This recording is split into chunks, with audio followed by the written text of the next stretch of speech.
Where all my Billy Clan members at? Watching for the days of fashion, wondering what Billy doing next. Tuning in from day to day. Fashion, money, stacks and stacks. Go get y'all to go, y'all back. It's the seventh day, the seventh day, the seventh day.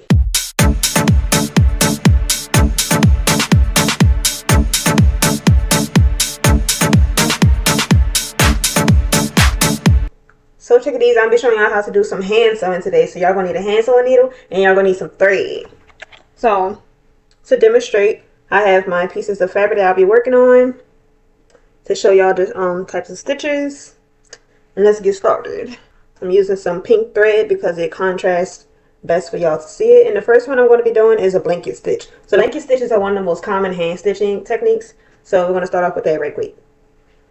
What you want to make sure that you do is you will take your needle and take your angle and you will insert the needle from the back.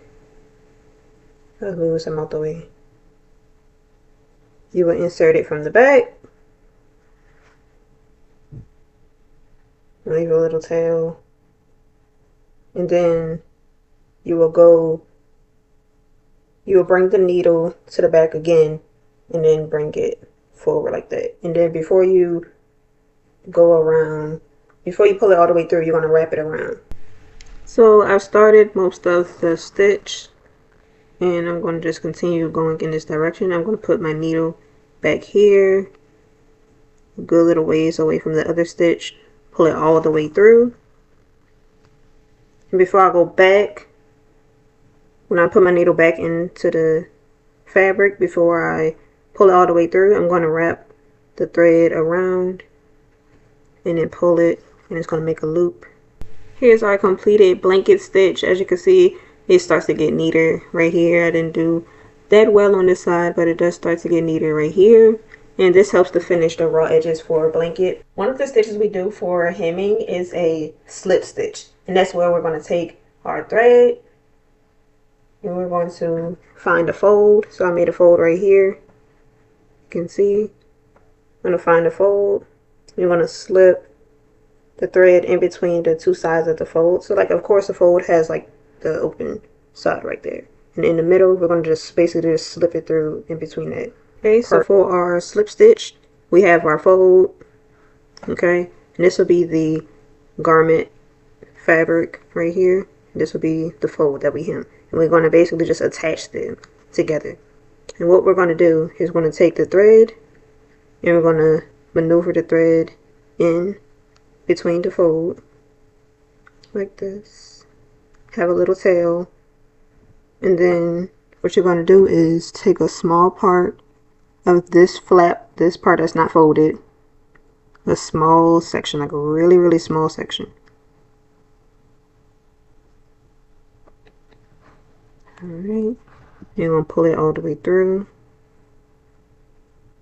and then slip it back into the fold. The fold is relatively easy to find. We gotta do that in like one fluid motion. So done correctly, we shouldn't see any of the threads. So from the back of the slip stitch, it looks like there's just little pulls, or like it looks like there's little dots on the back. You can barely see them. And on the inside, this is how it looks. Kind of looks like a basting stitch on the inside.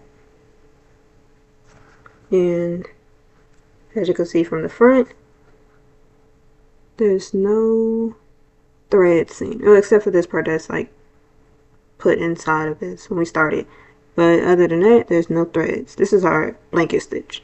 Next is a pretty simple but loose thread. It's called the whip stitch, and that is done by us taking, we're going to put our needle through from the back. Always start from the back, leave a little tail, and then we're going to put it back into the fabric.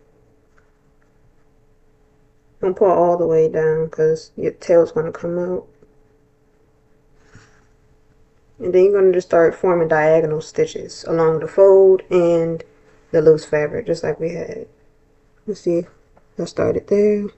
There's diagonals, fold, and like the flat fabric. And we're going to do that all the way through.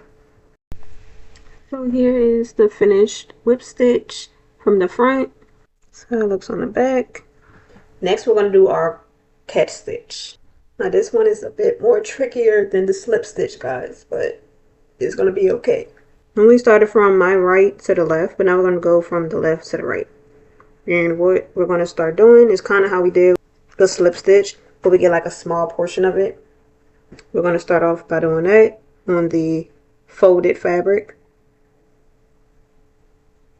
and get a small little bit.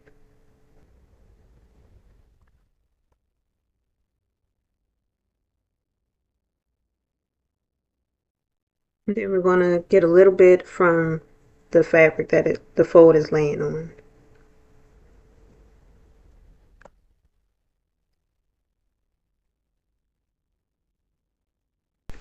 Here I've started my catch stitch, and what I'm doing is taking a small portion from the folded edge and a small portion of the edge that the folded part is laying on, and we're just forming these little V's. And if you see a little bit closer right here, there's small little X's, and that's what we want to see. So because they're gonna briefly cross over like that, and then you bring it back down, and then you do it again and tack it, tack it, tack it all the way to the edge. Here's the completed catch stitch.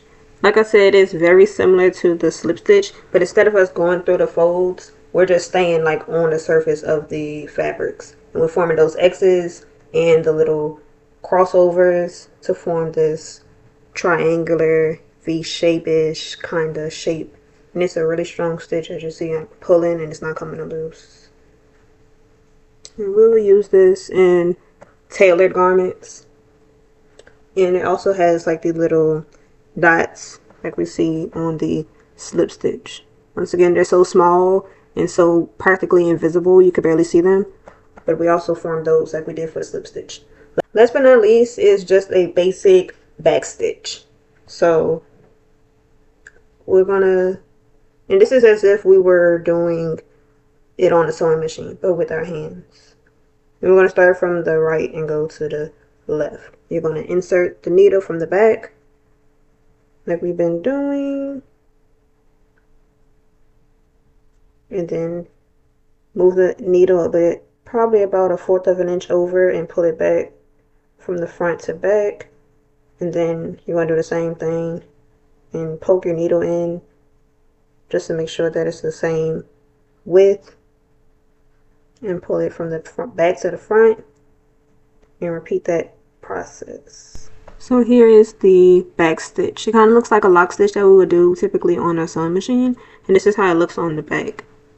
Now it doesn't have like the same patterns. It's kind of like lopsided and looped on top of one another, but that's how we form the back stitches.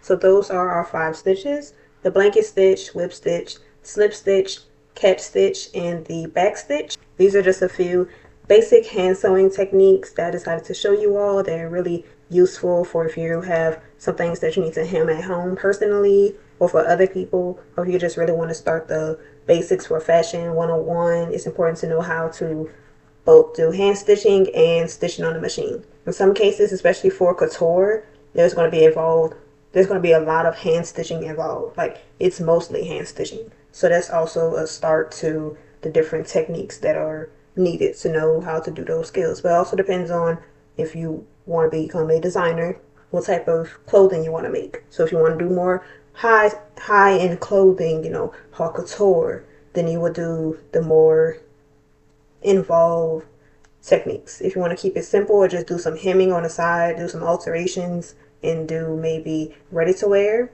then you will utilize, when need be, these hand sewing techniques.